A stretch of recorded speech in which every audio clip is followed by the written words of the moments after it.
you guys played Tennessee. You were one of the few people, the player that was on that team. What do you remember about that game your senior year? I think the biggest thing I remember is the lightning delay. After lightning delay, that game was kind of different for all of us. Really strange for us. We never experienced that before. The Tennessee guys seemed to be used to it. They ran to the locker room like it was nothing. We weren't sure what was going on. We came out with a different energy after that lightning delay, and I think we kind of took it to them. Yeah, that second half, 35-0. Yeah. Was that just a case of the offense kind of wearing down their team? I think that's typically what happened. You know, with our offense that year, a lot of games, that third quarter, that fourth quarter, our tempo would start to wear down people.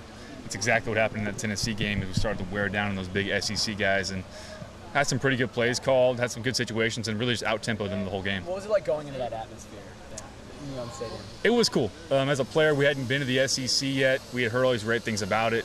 Their fans were touting it. As soon as you get off the bus, they're chanting SEC, stuff like that. It was different for us to hear about a conference as opposed to an actual team. That was different for us. Tons of fans there. Neyland Stadium is a great place. A lot of orange going around, a lot of history there. It was a cool atmosphere, and it was great to get a win there. What was there a pride for? You mentioned them having the pride in the SEC.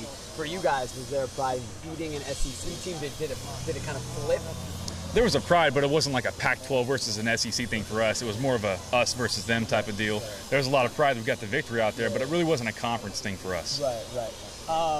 Rocky Top, were you sick of that song by the end of that game? I was, and I'm sick of it already this week. We played it quite a few times every single day at practice. It gets blared over the loudspeakers, and I knew it was coming. I kind of expected it. It just kind of gets you in the right mindset. We're not going to hear it during the game, hopefully, unless they bring their band and they're able to play it. Right. But it's just one of those things that kind of gets you in the right mindset of this is who you're facing. Got to face your opponent every single day. That's why I make our scouts wear orange jerseys. Yeah. How are you doing? How's being a graduate?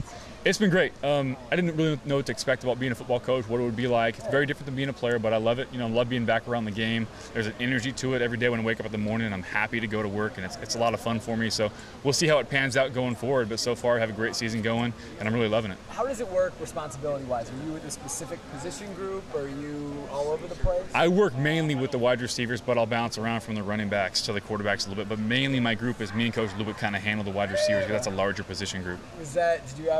Did you know about? How much do you know about being a wide receiver? I didn't know much. As a quarterback, you have a broad sense of the game. At the receiver position, you really can focus in, and that's why I'm happy I've gotten this opportunity because I get to learn a lot.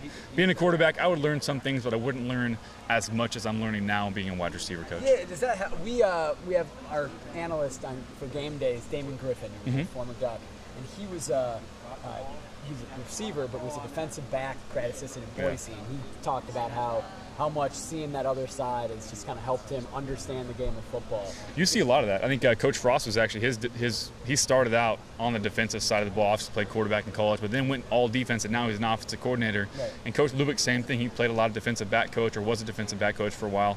And when you understand that side of the ball and what they're trying to do to you to stop you, it makes you that much better on offense. And hopefully I'll get some of those experiences down the road. Finally, one of your, opponent's grad assistants is Cody Kemp. Yeah. And you played with him briefly. Mm-hmm. What was your relationship like with Cody? You guys talk at all? We don't talk anymore. I mean, we were cool when we played together. He just kind of went to Montana State, and I hadn't heard from him in a while. I actually saw him at the National Coaches Convention this past year for the first time in probably 4 years. Yeah. But it was good to see him. Cody's always a good kid. He loves the game of football.